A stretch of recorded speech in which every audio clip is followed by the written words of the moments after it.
Okay mga kapatid, at meron tayong magandang topic ngayon, at yun ay ang ano nga ba ang reliable car o reliable brand. Kasi marami nagtatanong na sa akin, ano nga bang reliable na sasakyan. Pero bago lahat mga kapatid, hahatiin natin sa 5 kategorya yan kasi maraming brand. Marami nagsasabi mas reliable ang Japanese car, mas reliable daw ang American car, or mas reliable daw yung kanilang European car, mas reliable daw yung kanilang Chinese car. So hatiin natin sa 5, isama natin ang Korean kasi syempre hindi natin may kakaila ang Hyundai, Kia, ang lakas ng benta nila sa market, di ba? So bago ang lahat, aalamin muna natin kung ano nga ba ang ibig sabihin ng reliable. Reliable means dependable, accurate, at trustworthy. Yan ang base sa Google. Pero kasi pagdating sa sasakyan, meron din akong basehan na para sa akin, gusto ko parts reliable din syempre. Kaya sa Pilipinas, ano ba ang dominate? Syempre mas dominate ang Japanese car sa atin dyan sa Pinas. Sa ngayon, ewan ko lang sa mga darating pang panahon kasi dumadami na ang Chinese cars, di ba? So para sa akin, sasama natin dyan yung parts reliable ba. Okay, unahin natin sa American car. Kung ang hanap mo ay ang sasakyan na may power, malakas, malaki, brusque kung tignan, American car mga kapatid. Kasi napansin ko dito sa Canada, kahit sabihin mo na sa Asian country, sa Asian side, sa Asian continent, dominant ang Japanese car, dito sa Canada napansin ko daming American car, Dodge, Ford, Chevy, napakarami. At ang napansin ko, ang lalaki ng makina nila, V6, V8, yung mga Ford Raptor, F250, Chevy Silverado. Kung ang hanap mo ay power at medyo class, tignan, brusco, kasi natin may kakala, medyo high-tech din naman ng American car. At talagang malakas ang makina, although meron silang bad image daw na sirain, sabi nila, although mass production si Ford, mass production si Chevy, mass production ang mga manufacturer na yan, hindi may iwasan na magkaroon ng breakdown ang mga ganyang sasakyan. Okay? Kung ang hanap mo ay malakas ang makina, bruskong tignan, bagay sa'yo, American car. Next, European car kapatid. Kung ang hanap mo ay riding comfort, technology, high-tech ang loob, high-tech ang sasakyan, at pagbaba mo ng sasakyan ay pagtitinginan ka dahil, oy boss, big time. Bagay sa'yo kapatid, European car. Nandyan ang comfort, riding comfort, high-tech sa loob, talagang advance ang sasakyan mo pagdating sa technology. Bagay sa'yo, European cars. Kaya lang, kailangan malalim ang pitaka mo. Bakit? Isang module lang ang magka-problema sa iyong sasakyan, lalo't European car. Sa sobrang high-tech, ang daming computer, ang daming module ng sasakyang European, sigurado, warning sa dash, may warning sa kanyang head unit, sa touchscreen. Gaya ko, nagtatrabaho ko sa Jaguar Land Rover, at masasabi ko na luxury car yung ginagawa ko, at talaga namang isang module lang ang magka-problema. Minsan pa nga ground lang ang nagka-problema, multiple warning lights. At dapat kapag bibili ka ng ganyan sasakyan, European, BMW, Mercedes, Audi, kailangan malalim ang bulsa. Sige, sabihin natin, malalim ang bulsa at malalim ang pasensya. Mahaba ang pasensya. Sabi nila, madalas standby sa shop. Anyway, marami nagsasabi na reliable din naman. Siyempre, ang magsasabi nun, yung mayayaman. Kasi kapag bibili ka ng ganyang mga luxury European car, siguraduhin mo kapatid na may spare kang sasakyan. Okay? Okay kapatid, ayan, magandang araw. Lipat naman tayo ngayon sa Korean cars. Ayan. Korean cars, bigyan kita ng konting history, kapatid. Kasi during 90s to year 2000, para sa akin, ang masasabi ko sa Korean cars, hindi sila ganun kapayagpag nung mga panahong yan. I mean, sa world sales, hindi sila ganun kalakas. Pero ngayon, 2026, ayan, pansinin mo, sa sales, sa world, buong mundo, international, sa sales, pagdating sa Korean cars, hindi sila nawawala sa top 10, mga kapatid. Ganyang katindi ang Korean cars. Masasabi ko sa Korean cars, kung ang budget mo ay ang gusto mo ay medyo high-tech na sasakyan, pero wala kang pambiling European cars, pwede sa'yo Korean cars, mga kapatid.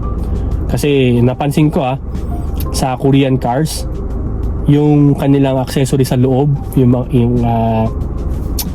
accessories sa sasakyan, talaga namang panalo. Kasi let's say, kung ang hinahanap mo ay medyo high-tech pero low budget ka, pwede sa'yo Korean cars. Korean cars, okay din, mga kapatid. Although marami nagsasabi na hindi daw ganun aganda ang Korean cars, pero may nagsasabi din naman na yung sasakyan nila 10 years na, 300,000 kilometers na natatakbo. Actually, may nagawa ako, Hyundai Santa Fe. Ang mileage ng sasakyan niya nasa 300,000 na. So paano mo masasabing hindi reliable yun, di ba? So para sa akin, nakaabot siya ng 300,000, sulit na yun. Although may mga bad review din sa ibang mga model ng Korean cars, pero ganoon talaga, mass production yan. So yun, pantaman tayo ngayon, mga kapatid, sa Chinese car. Okay? Alright, kapatid, next natin is Chinese cars. Ayan. Since na pag narinig natin made in China, mga kapatid, tayo mga Pilipino, ang naiisip agad natin ay made in China, mahinang klase. So ang masasabi ko sa mga made in China sa ngayon, yung sasakyan, pinag-uusapan rin sasakyan, mga kapatid. Pag sinabi ngayong made in China, para sa akin, nakikipagsabayan na sila, mga kapatid. Grabe. I admit, dati kritiko ako dati ng Chinese cars, na ayoko niyan, Chinese made in China, mahinang klase. Pero habang nag-i-innovate ang technology at siyempre experience ko sa sasakyan, hindi lang naman isang brand lang ang nagagawa ko, tapos makikita ko yung isang pyesa ay made in China. Imagine Land Rover, Jaguar Land Rover, may mga pyesa silang made in China. Although iba yung, hindi naman kasi pag sinabing made in China, mahina agad ang pyesa. Halimbawa, pyesa ng Land Rover, hindi natin pag sinabing made in China is China talaga yung technology niya. Hindi. Ang technology niya, syempre, ika-quality pa rin yan ng engineer ng Land Rover o Jaguar. At manufactured lang siya, kapatid, sa China. Pero balik tayo sa Chinese cars, kapatid. Ibang-ibang ngayon ang car industry ng made in China, mga kapatid. Grabe. Imagine merong isang, kung di ako nagkakamali sa motor to hindi ko sure hindi naman ako kasi nagmumotor talaga. Nag-champion siya first time, tinalo niya Yamaha, BMW, yung mga sikat na big bike. Ayan, tinalo niya yun, mga kapatid.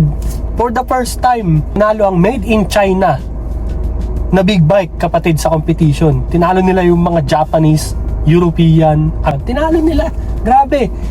So sa madaling sabi, nag-i-innovate sila, at grabe ang innovation ng Chinese technology pagdating sa sasakyan, mga kapatid. Meron din naitala na supercar, ang isang China brand ng kotse, nag-top speed siya, kapatid. Tinalo niya ang Bugatti, kung di ako nagkakamali. Correct me if I'm wrong. Sa madaling sabi, mga kapatid, yes, dati kritiko ako ng Chinese cars, pero ngayon, kung bibigyan ako ng chance, baka i-consider ko bumili ng China cars. Pero di pa rin mamaya paliwanag ko kung bakit. So yun, kung ang hanap mong sasakyan ay luxury pero mura, at mas mura pa sa Korean,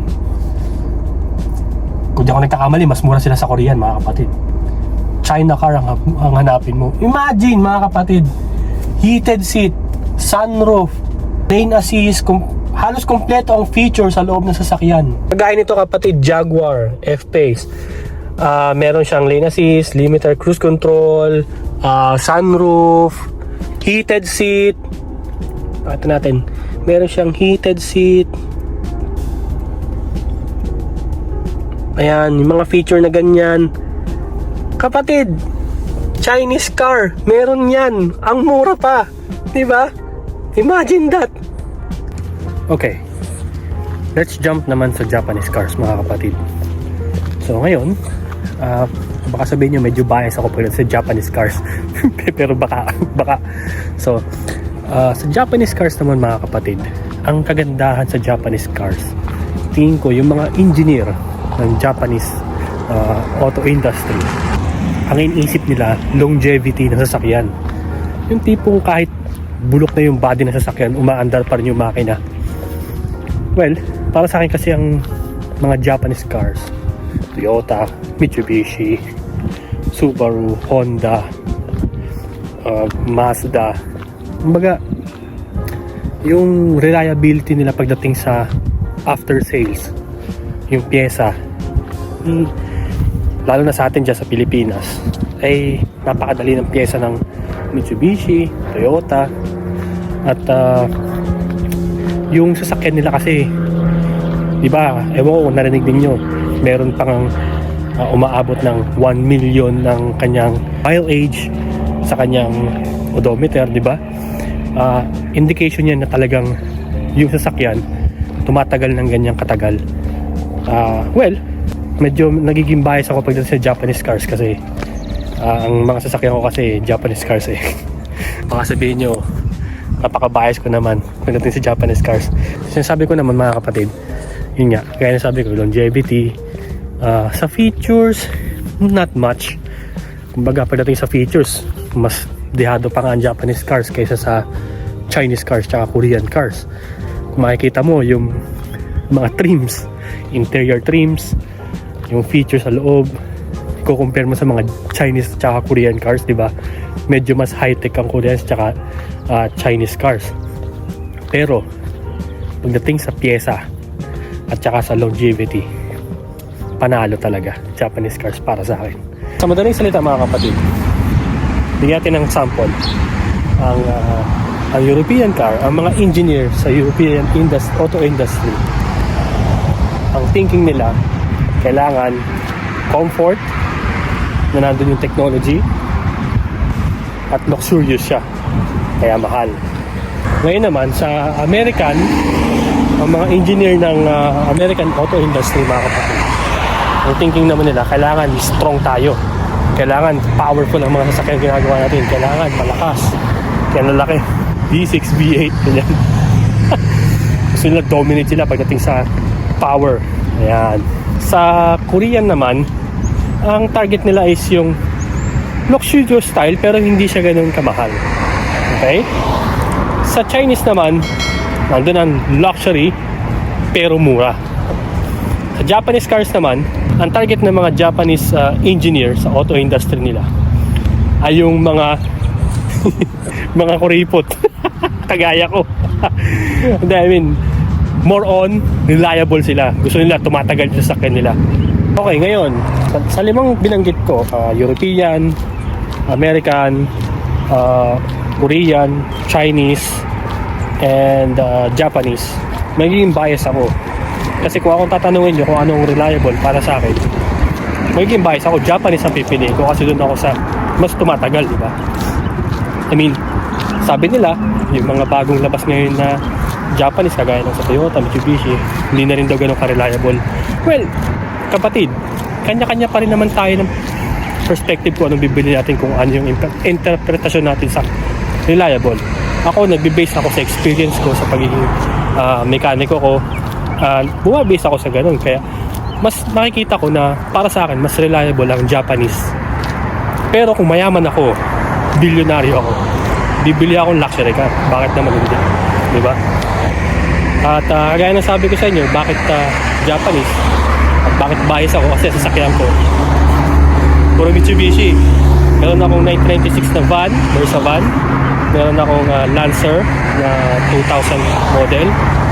At meron tayong Mirage G4. So, Japanese. So, yun. Kaya bias ako. Hindi kapatid. Ang pagbili kasi ng sasakyan, nakabase yan kung ano yung pangangailangan mo. Depende yan kung ano pangangailangan mo. Siyempre, kung ang trabaho mo ay kailangan medyo presentable ka, halimbawa sales ahente ka, kailangan medyo class yung sasakyan mo, base syempre European. Pero kung business mo ay halimbawa ay kailangan ng mga kargahan, ganyan, Japanese, American. Kaya kapag ikaw ay bibili ng sasakyan at ang hanap mo ay reliability, para sa akin, Japanese. Para sa akin Pero sabi ko nga sa'yo kapatid, depende pa rin yan sa'yo kung ano yung preference mo. Kung hanap mo ba ay luxurious, pili mo ba gagamitin yung sasakyan, pamporma ba, o gusto mo ng malakas kumonsumo sa gasolina, it's up to you. Yan, mamili ka. Depende sa'yo yan. At isa pa mga kapatid, para sa akin kasi, ang mga mass production na sasakyan, naandyan talaga, kaakibat ng mass production ng mga sasakyan ay mga issue. May kanya-kanyang issue. Hindi mo mawawala sa mga mass production na sasakyan kapatid. Kahit sabi mo luxury car yan, kasi hindi sila katulad ng Ferrari na made by the hand. Kumbaga, hindi ko alam kung made to order ba sila o basta ang alam ko, crafted by hand. Ibig sabihin, hindi sila mass production, hindi fully robots ang gumagawa sa manufacturing nila. Yung quality niya up to the standard talaga mga kapatid. Talagang malupit ang standard. Hindi ko sinasabing pangit ang standard ng mga mass production na sasakyan niya. Ang ibig ko na sabihin, the more na mas maikting yung inspection sa sasakyan na to the point na handcrafted na siya, iba yung kalidad niyan kapatid. Ngayon, kung may nasabi naman ako na nasaktan ang damdamin mo dahil European ang sasakyan mo, Korean, Chinese car, pasensya na. Yun ang perspective ko. Mas gusto ko Japanese car. Kasi para sa akin, mas reliable ang Japanese car. So, tandaan mo kapatid ha, nasa sayo pa rin kung ano ang preference mo sa sasakyan. Nasa sayo pa rin yan kapatid kung anong gusto mong bilhin. Kasi ikaw naman ang magbabayad ng monthly. Binibigyan ko lang kayo ng konting kaalaman kung ikaw talaga ay walang kaalaman tungkol sa sasakyan. So ayan kapatid, sana kahit paano may naitulong ako sa vlog na to. Sana may nadagdag na kaalaman sa'yo. Lalo na kapag wala kang alam sa sasakyan at bibili ka ng sasakyan kapatid. At yan, kung hindi ka pa nagpa-follow, follow ka lang sa Facebook page ko. At meron din akong YouTube channel kapatid. Subscribe ka lang. Kahit paano may matututunan ka dyan. Kahit puro kalokohan. Joke lang. Ayan, kung may kulang pa sa explanation ko, pwede niyong dagdagan, comment below lang. At kung may mali sa mga nasabi ko, open po tayo sa mga negative comments mga kapatid.